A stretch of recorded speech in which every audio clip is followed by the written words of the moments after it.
Hey, what's going on? So, quite a few people have asked me about my pedal board. I posted a picture of this on various social media sites, and I've gotten questions about the pedal chain in particular. Basically how it's running, what's it running into, what amp am I running it out from. So rather than just answer questions on social media posts, as they come along, I'm just going to make this video and take you through a tour of my pedal chain. Okay, so here, let me sample some of the tones for you from this pedal board. Now, with just the orange Terror stamp running from this cab sim into the 44 Magnum, all I have is a straight clean tone, very flat, no delay, no reverb or anything. Now, adding the Joyo Aquarius pedal, the delay pedal, I can add a little bit of reverb and some extra bounce to the tone, so it has some of that delay texture on there.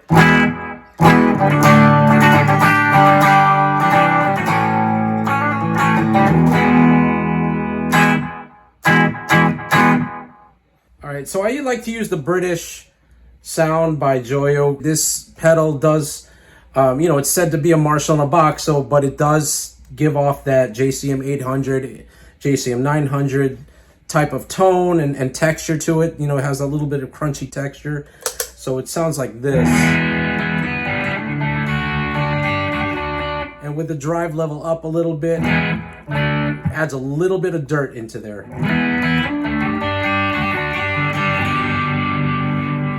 Then even adding with the chorus pedal on here.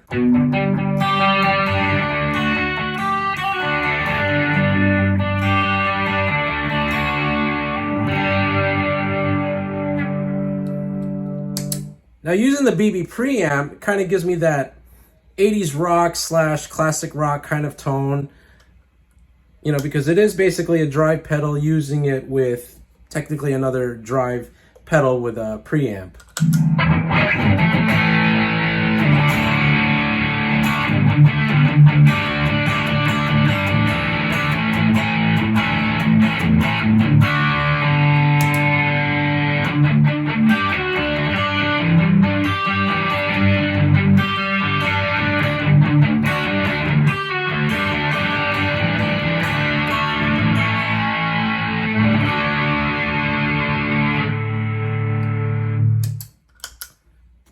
Now you want to get really heavy, keep the British sound on, and then adding the distortion pedal and using the Eras 5 state distortion by Walrus Audio.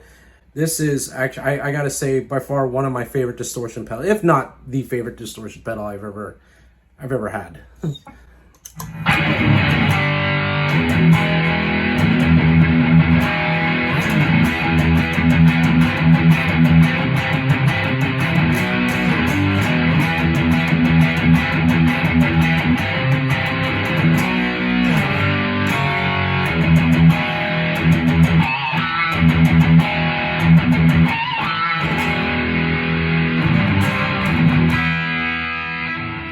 And of course, the boost is the boost pedal.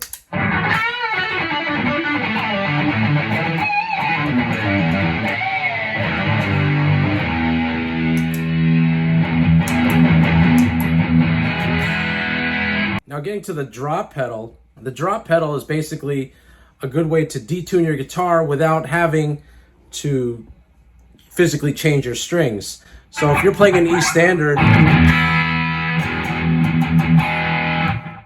you can go half step down,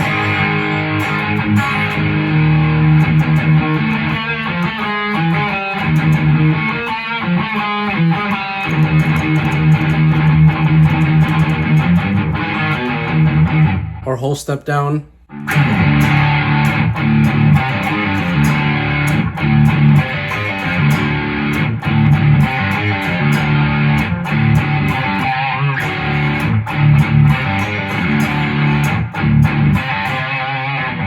This is actually the main power amp of my amplifier. So I'm using the cab sim out of the orange Terror stamp into the 44 Magnum. Now, some people ask me, why am I using two different amps? Because the orange Terror can function as an amp on its own. It does have a speaker out that you can just plug right into a cabinet. But see, being that the Orange Terror is 20 watts, the 44 Magnum is 44 watts. Now, I've used the 44 Magnum with a live band on several occasions, and you know, I don't even push that much volume. It's great. So basically, but I do like the tone shaping of the Orange Terror stamp, and plus I like the fact that it has an effects loop for all my time-based effects. So I run the cab sim right into the 44 Magnum, which it can just push more volume. And then from here, it runs into a cabinet. I could either use the 412 cabinet or a 2x12, which I got right here. So I basically went through the chain itself, kind of gave you a little bit of examples of what the tone sounds like. So you got a chance to sample that. And again, I wasn't using any amp heads. I was just running it straight through a 2x4 cabinet.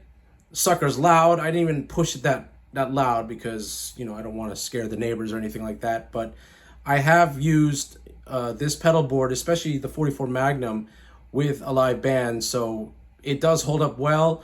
You don't have to worry about, you know, pushing it too hard. And that's why I have it running the Orange Terror stamp into the 44 Magnum, because I can use the tone shaping sounds and the utilities of the effects loop of the Orange stamp, but push the volume through the 44 Magnum. Well, there you go. So hope you enjoyed that. And until then, you know, let me know what you think. All right, I'll see you later.